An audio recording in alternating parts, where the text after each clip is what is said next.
Mi hermana quería dejarme a su hijo mientras se mudaba con su nuevo esposo, pero exigí una prueba de ADN antes de aceptar. Ahora toda mi familia me trata como un enemigo. Hace unas 3 semanas, mi hermana se apareció en mi casa en Columbus, Ohio, sin avisar, con una maleta en una mano, el niño en la otra, y esa cara de quien te va a pedir algo que no quieres darle. Yo recién había terminado un turno nocturno, apenas si estaba pensando, y cuando entré la vi sentada en el sofá como si fuera su casa. Me dijo que necesitaba hablar urgentemente. Pensé que era algo grave. Y lo era, desde su perspectiva al menos. La cuestión era que quería que me hiciera cargo de su hijo, un niño de 3 años, por un par de meses mientras ella se iba a California con su nuevo marido. Según ella, era una oportunidad única que podía cambiarles la vida. No daba detalles. Mi cerebro, que ya estaba frito de tanto cansancio, intentaba entender lo que estaba diciendo. Yo vivo en un apartamento pequeño, trabajo en 2 empleos, apenas me alcanza para mí. Le dije que necesitaba pensarlo. Se puso a llorar.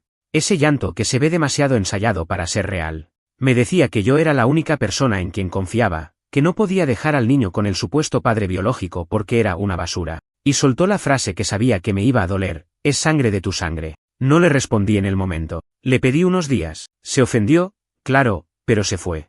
Cuando cerré la puerta, me quedé pensando. Había algo que nunca me cerró sobre la historia del padre del niño. Mi hermana siempre fue bastante libre, digamos. Cuando quedó embarazada, estaba saliendo con 2 tipos al mismo tiempo. Uno desapareció en cuanto se enteró. El otro fue el que ella eligió decir que era el papá. Nunca hubo prueba, nunca hubo test. Fue todo basado en la palabra de ella. Y ahora quería que yo asumiera la responsabilidad completa, solo confiando en que decía la verdad. No era solo desconfianza. Era sentido común. Yo no podía cargar con algo tan serio basándome solo en su palabra, sabiendo cómo era. También estaba el miedo de que ella se fuera y no volviera. Que me dejara al niño de manera permanente. Y conociéndola, eso no era una locura pensarlo. Así que decidí llamarla. Le dije que sí, que iba a cuidar al niño, pero con una condición. Que hiciera una prueba de ADN. Quería estar seguro. Quería protegerme también, legalmente. Nunca sabes cuándo alguien podría intentar hacerte daño, aunque sea de tu propia familia. Cuando le dije, se quedó callada unos segundos. Y después explotó.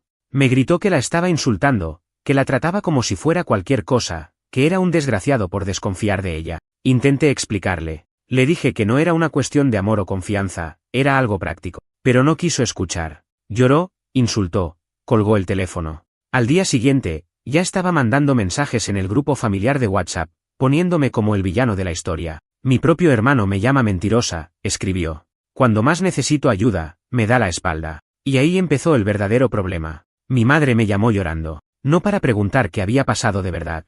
No. Me llamó para decirme que era una decepción, que no podía creer lo que estaba haciendo. Mis tías mandaban mensajes diciendo que la familia es lo primero. Hasta una prima lejana que vive en Carolina del Norte se metió, mandando párrafos enormes sobre el valor de la familia y los lazos que no se deben romper. Era como una cacería de brujas. Y yo ahí, en medio de todo, solo, sin poder contar mi versión, porque sabías que nadie iba a querer escuchar. Para ellos, ya era el malo de la película. Pero no me moví de mi decisión. No iba a aceptar cuidar de un niño sin saber si era mi sobrino de verdad. No por orgullo. No por odio. Por sentido común. Si después pasaba algo, era yo quien iba a tener que dar la cara, quien iba a tener que responder. Mi hermana, mientras tanto, seguía publicando indirectas en Facebook, llorando en Instagram, mandando mensajes pasivo-agresivos. Todo el drama posible. Hasta el nuevo marido empezó a escribirme, insultándome, diciendo que yo era una basura egoísta que no quería ayudar a mi propia sangre. Y entonces, de golpe, todo cambió. Algo pasó que no me contaron enseguida, pero que se notaba en el tono de los mensajes, en las llamadas que pararon de llegar tan de golpe como habían empezado. Algo grande. Algo que, sin saberlo todavía, iba a romper a la familia en dos. Después de que dejé claro que no iba a aceptar sin una prueba de ADN, el silencio cayó de golpe. No más llamadas de mi madre, no más mensajes de mis tías, no más indirectas en redes sociales. Mi hermana no decía nada, ni una palabra. Se esfumó. Al principio pensé que simplemente se había rendido y había buscado otra solución, pero en el fondo sabía que algo más pasaba. Cuando alguien como ella se calla, no es porque haya aceptado perder. Es porque está tramando algo. Pasaron 2 días así. Trabajé, volví a casa, intenté no pensar en el asunto. Pero estaba ahí, todo el tiempo, como un zumbido en la cabeza. Y entonces, el tercer día, recibí un mensaje de voz de mi prima, una de esas que siempre se mete en todo. Decía, necesitamos hablar. Urgente. No respondí. A los 10 minutos estaba llamando. No me quedó más remedio que atender. Me habló como si ya supiera algo que yo no.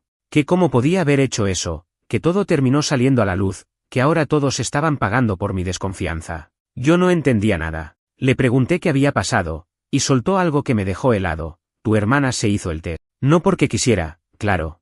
El nuevo marido, después de tanto drama y sospechas, le puso un ultimátum. Él tampoco estaba seguro. Le dijo que si no demostraba que el niño era suyo o, por lo menos, de la familia, no iba a gastar un centavo más en ella ni en el niño. Imagínate el show que armó mi hermana. Pero terminó cediendo. Se hizo la prueba.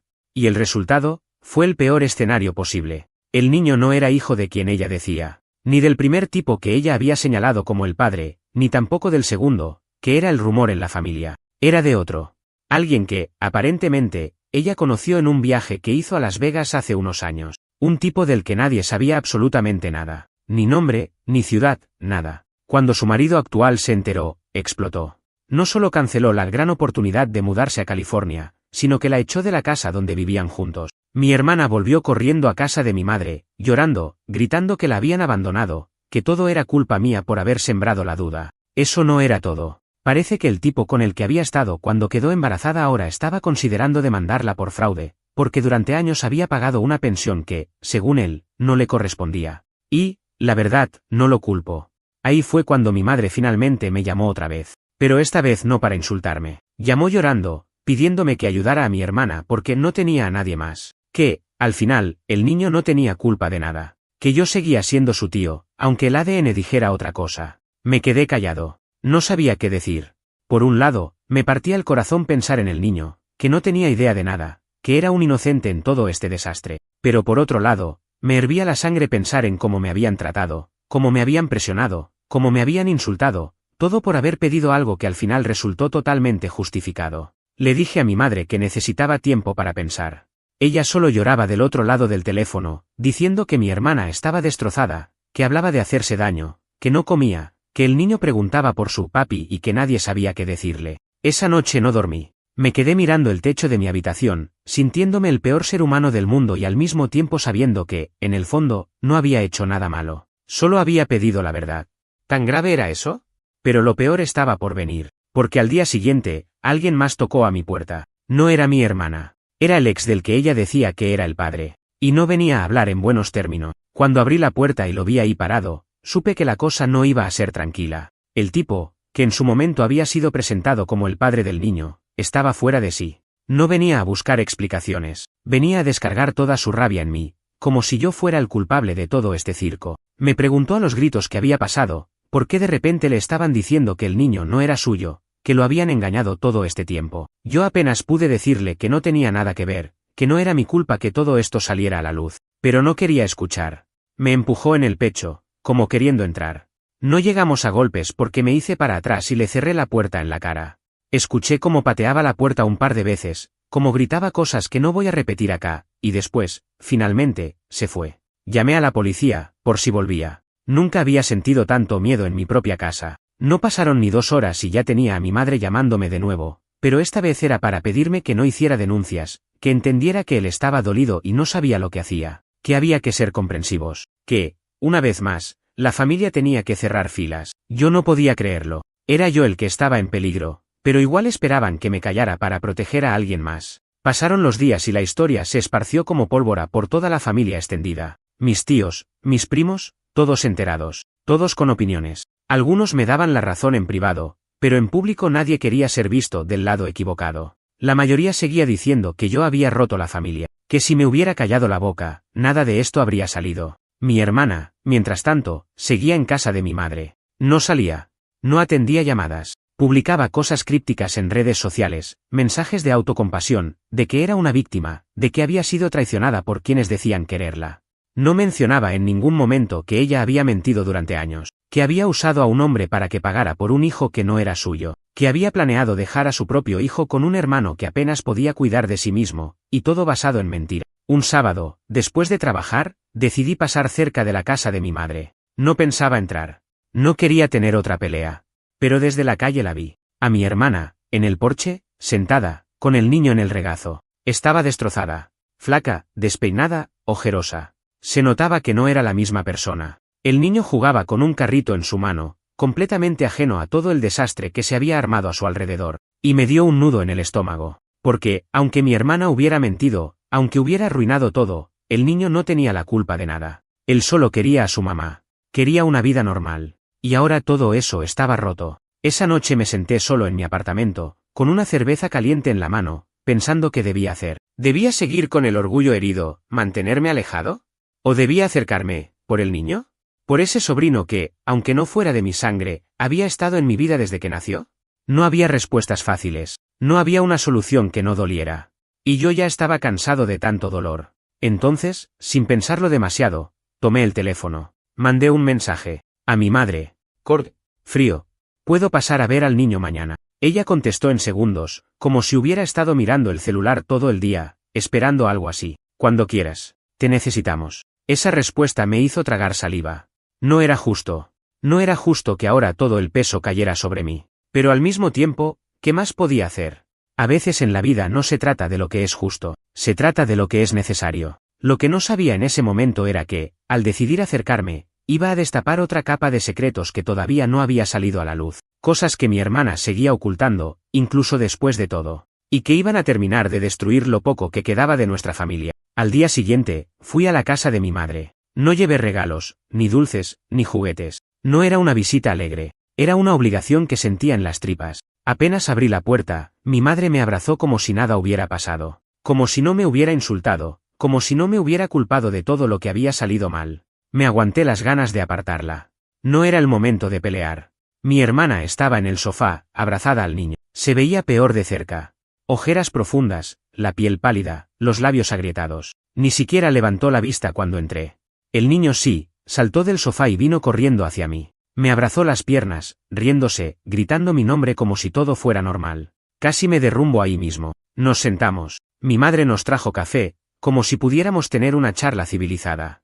No dije mucho. No sabía qué decir. Solo miraba al niño jugar en la alfombra con un par de bloques de plástico, ajeno a toda la miseria de los adultos a su alrededor. Fue mi hermana la que rompió el silencio. Con voz temblorosa, dijo que entendía si yo no quería ayudarla, que había hecho muchas cosas mal, que no me pedía que la perdonara, solo que no castigara al niño por sus errores. No la interrumpí. La dejé hablar. Desahogarse.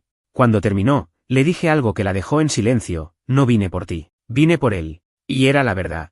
Ya no confiaba en ella. Probablemente nunca volvería a confiar. Pero el niño, no podía simplemente dejarlo ahí, atrapado en medio de todo esto. Así que le propuse algo, que podía ayudar, sí. Que podía cuidar del niño unas horas al día mientras ella intentaba recomponer su vida. Pero que no iba a hacerme responsable legalmente de nada. No iba a firmar papeles. No iba a ser tutor. Nada que pudiera atarme legalmente a algo que después me explotara en la cara. Ella aceptó de inmediato, demasiado rápido, como si tuviera miedo de que cambiara de opinión si me daba tiempo a pensarlo. Mi madre lloró de alivio. Yo me sentí como si me hubieran puesto una mochila de 100 kilos en la espalda. Empezamos así. Yo trabajando de noche, cuidando del niño por las tardes. Mi madre ayudaba cuando podía. Mi hermana, bueno, intentaba. Se notaba que estaba hundida en la culpa, en la vergüenza, en el dolor. Pero también seguía mintiendo. A veces decía que iba a buscar trabajo, y después me enteraba de que había estado todo el día en casa de una amiga, llorando y quejándose. No quería asumir responsabilidades. Nunca había querido.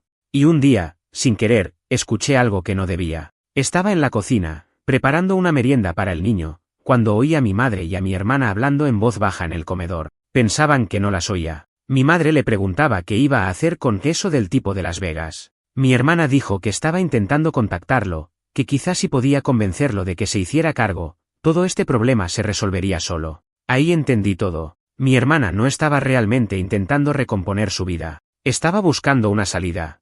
Un nuevo hombre en quien cargar toda esta responsabilidad. Otro salvador. Alguien más que pagara las cuentas, que la rescatara. Siempre era lo mismo. Nunca era ella sola enfrentando las consecuencias de sus actos. Me sentí enfermo. Dejé la comida sobre la mesada y me fui sin decir nada. Esa noche, en mi apartamento, me pregunté si realmente valía la pena todo esto, si estaba ayudando de verdad al niño, o si solo estaba extendiendo una agonía inevitable. Porque mi hermana no iba a cambiar. Mi madre no iba a verla como era. Y yo estaba quedando atrapado en una red que no tejí. Lo peor de todo es que todavía no sabía la peor parte. Todavía no sabía que había otra mentira, una mucho más grande, que iba a hacer que todo esto explotara en 1000 pedazos. Y esta vez, no iba a haber manera de repararlo. La semana siguiente fue como caminar sobre vidrios rotos. Cada día parecía que algo más podía romperse. Mi hermana empezó a ausentarse más seguido. Decía que iba a entrevistas de trabajo, que estaba haciendo todo lo posible para mejorar las cosas, pero cada vez que volvía, no traía novedades reales, solo excusas. Mientras tanto, el niño empezaba a notar cosas. Preguntaba por su mamá cuando no estaba. Lloraba más seguido. Se aferraba a mí cuando llegaba a casa. Yo me estaba quemando por dentro. Me consumía la rabia, la frustración, el cansancio, pero me callaba. Aguantaba. No era culpa del niño. Un viernes por la tarde, pasó lo que terminó de romper todo. Había dejado al niño en casa de mi madre porque necesitaba dormir unas horas antes de entrar al turno de noche. A mitad de la siesta, me despierta una llamada. Era un número desconocido. Normalmente no atiendo, pero algo en mi estómago me dijo que contestara. Era del hospital.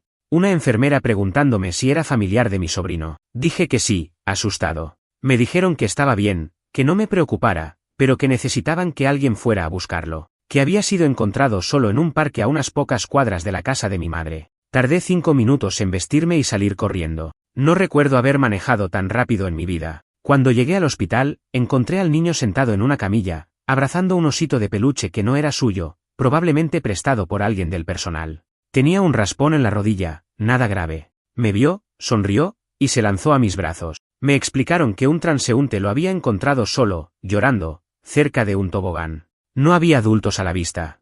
No sabían cuánto tiempo llevaba ahí. Quise vomitar. Firmé todos los papeles necesarios, me aseguré de que estuviera bien, y me lo llevé. Durante el camino de vuelta, no paraba de preguntarme qué carajo había pasado. Llamé a mi madre, a mi hermana. Nadie atendía. Cuando llegué a casa de mi madre, finalmente apareció. Salió al porche como si nada, con el celular en la mano. Cuando me vio con el niño, su cara cambió. Se puso pálida. La enfrenté ahí mismo, sin filtros. ¿Dónde estabas? Ella tartamudeó algo sobre haber ido al supermercado, que había dejado al niño jugando en el jardín, que no había sido tanto tiempo, que no entendía cómo había pasado. Sabía que mentía. Lo veía en su cara. No aguanté. Empecé a gritarle ahí mismo, enfrente de todos los vecinos que seguramente se asomaron por la ventana para ver el espectáculo. Le dije todo. Que era una irresponsable. Que no merecía ser madre. Que lo había puesto en peligro. Que, si algo le hubiera pasado al niño, no iba a haber perdón posible. Ella rompió a llorar, a gritar que yo no entendía lo difícil que era para ella, que estaba sola, que nadie la ayudaba, que todo era culpa de los hombres que la habían usado y abandonado, que ella hacía lo que podía. Esa noche tomé una decisión que nunca pensé que tendría que tomar. Contacté a un abogado. Le conté toda la situación. Le pedí que me asesorara sobre cómo solicitar la custodia del niño. Temporal o permanente, no me importaba. Lo único que sabía era que no podía seguir en manos de alguien que era incapaz de cuidarlo. Ni siquiera confiaba en mi madre a estas alturas. El abogado fue claro. Iba a ser complicado. Iba a ser sucio. Y mi hermana iba a pelear. No porque quisiera al niño de verdad, sino porque su orgullo no le iba a permitir aceptar perderlo. Aún así, empecé el proceso. No sabía entonces que eso iba a dividir a la familia en bandos irreconciliables, que iba a descubrir cosas peores sobre mi hermana, que algunas personas a las que creía cercanas me iban a dar la espalda de una forma que todavía me duele. No sabía que estaba abriendo una guerra que no iba a terminar bien para nadie. Cuando la noticia de que había iniciado el proceso de custodia empezó a circular en la familia, fue como encender un barril de pólvora. No tardaron en llegar los mensajes, las llamadas, las amenazas veladas. La familia se dividió en dos, los que creían que estaba haciendo lo correcto para proteger al niño, y los que pensaban que estaba traicionando a mi sangre, apuñalando por la espalda a mi propia hermana. Mi madre, como era de esperarse, estaba furiosa. Me llamó gritando, diciendo que yo era un monstruo, que no podía creer que estuviera quitándole el hijo a su hija, que lo que debía hacer era ayudar, no robar. Me acusó de aprovecharme de la debilidad de mi hermana para quedarme con el único tesoro que tenía. Yo intentaba explicarle que no se trataba de venganza ni de castigo. Era protección, pero era como hablarle a una pared. Y entonces mi hermana hizo lo que mejor sabía hacer, mintió. Fue casa por casa, familiar por familiar, contando una versión adulterada de la historia. Decía que yo la había amenazado, que quería quitarle a su hijo para lastimarla, que estaba manipulando todo para hacerla ver como una mala madre. Muchos le creyeron. ¿Por qué no? Era más fácil ver al hombre malo que aceptar que su hija perfecta había fallado. La situación se volvió insostenible. Gente que había conocido toda mi vida me bloqueaba de las redes sociales, me mandaba mensajes diciéndome que era una basura. Algunos incluso amenazaron con hacer justicia si seguía adelante con la demanda. Tuve que cambiar mi número de teléfono, dejar de publicar cualquier cosa. Vivía mirando por encima del hombro. En medio de todo eso, el niño seguía viniendo a mi casa. Seguía riéndose, abrazándome, pidiéndome que le leyera cuentos antes de dormir. No entendía nada. Y yo sentía que estaba caminando sobre hielo fino, que en cualquier momento me lo podían arrebatar, que podía perderlo. Y entonces llegó el golpe final. Una tarde, mientras jugábamos en el suelo de mi apartamento, el niño dijo algo que me dejó helado. Lo dijo como quien comenta que el cielo está azul, sin darle importancia. Mamá me dijo que si me porto mal, me va a dejar solo en el parque otra vez. Se me cayó el alma al piso. Le pregunté despacio, sin asustarlo, qué quería decir. Y me contó, con palabras de niño pequeño, que no era la primera vez que su mamá lo dejaba solo, que a veces se iba, diciéndole que si lloraba o decía algo, no iba a volver nunca. Me sentí enfermo. No sabía si llorar o gritar. Lo abracé fuerte, le dije que conmigo nunca iba a estar solo, que no tenía que tener miedo. Esa misma noche, documenté todo. Grabé mi relato, anoté todo lo que el niño había dicho, preparé un informe para el abogado. Era la prueba que necesitábamos para mostrar que no era un simple capricho mío, que había riesgo real. El proceso de custodia avanzó rápido después de eso. Las autoridades intervinieron. Servicios Sociales visitó la casa de mi madre. Mi hermana fue citada para evaluaciones psicológicas. Y entonces, como era de esperarse, ella colapsó. Intentó acusarme de haber manipulado al niño, de haberlo convencido de mentir. Pero los psicólogos infantiles no son idiotas. Vieron las señales, vieron las inconsistencias en su relato, vieron la verdad.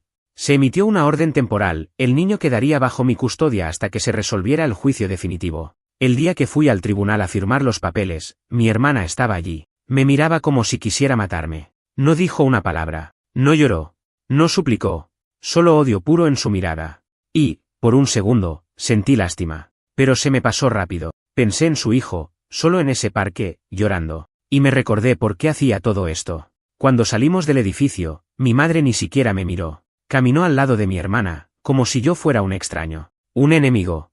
Era oficial, ya no tenía familia. Solo tenía a ese niño, ese pequeño ser inocente, que ahora dependía de mí para todo. Y todavía faltaba enfrentar lo más difícil de todo, explicarle, de algún modo, que su mundo había cambiado para siempre. Después de que la corte me otorgó la custodia temporal, mi vida cambió de un momento a otro. Ya no era simplemente el tío que jugaba un rato y luego se despedía. Ahora era el responsable de todo. De las comidas, del colegio, de las vacunas, de los miedos nocturnos. Todo recaía en mí. El primer mes fue brutal. El niño se despertaba llorando casi todas las noches. Llamaba a su mamá. Preguntaba por qué no podía verla. Me partía el corazón cada vez que tenía que inventar una respuesta que no fuera tan cruel como la verdad. No podía decirle que su madre había puesto su vida en peligro. No podía decirle que me lo habían confiado porque no había otra opción. Así que decía lo que podía, que mamá estaba ocupada, que lo amaba mucho, que pronto la vería. Mentiras blancas, que me tragaban por dentro. Mientras tanto, mi hermana seguía haciendo su guerra silenciosa. Publicaba en redes sociales fotos antiguas del niño, escribiendo textos dramáticos sobre cómo la habían separado injustamente de su bebé, cómo había perdido todo por culpa de gente sin alma. Nunca me mencionaba directamente, pero era obvio que se refería a mí. Y sus amigos, su círculo, la apoyaban. Comentaban cosas como, eres una madre maravillosa, todo saldrá bien, la verdad siempre sale a la luz. Yo ni siquiera respondía. ¿Qué iba a decir? La verdad no se discute en Facebook. Un día, me citaron del juzgado para una nueva audiencia. Era para decidir si la custodia temporal se convertiría en permanente. Me temblaban las manos cuando recibí la carta. Sabía que esta era la pelea final. Que mi hermana no iba a dejarlo pasar sin pelear sucio. Y no me equivoqué. En la audiencia, su abogado intentó de todo. Me acusó de ser inestable económicamente, de no tener experiencia como padre, de vivir en un apartamento pequeño, de trabajar demasiado para criar a un niño. Mi hermana lloraba en su asiento, se mostraba como la madre amorosa y víctima de una injusticia tremenda. Pero yo tenía las pruebas, tenía los informes de servicios sociales, los testimonios de las visitas domiciliarias, los registros de los psicólogos. Tenía, sobre todo, la verdad de mi lado. Cuando me tocó hablar, no adorné nada. Dije que no era el padre perfecto, que nunca había planeado serlo, pero que amaba a ese niño, que daría todo por él, que, aunque fuera difícil, aunque me costara la vida entera, no lo abandonaría. Al final de la audiencia, la jueza no tardó mucho en decidir. La custodia permanente sería mía. Mi hermana conservaría derechos de visita supervisada, pero no tendría poder de decisión sobre su hijo. No tendría control sobre su vida. Cuando se dictó la sentencia, mi hermana rompió en llanto, gritos desgarradores. No para el niño, no porque lo extrañara, sino por ella misma, porque había perdido, porque no pudo seguir controlando la narrativa. Salimos del juzgado, yo con el niño de la mano. Él no entendía todo lo que había pasado, pero me miraba con esos ojos enormes, confiados, inocentes. Sabía que estaba seguro conmigo. Y eso, por primera vez en meses, me hizo sentir en paz. Los meses siguientes fueron de adaptación. Cambié de turno en uno de mis trabajos para poder estar más presente. Busqué una guardería de confianza.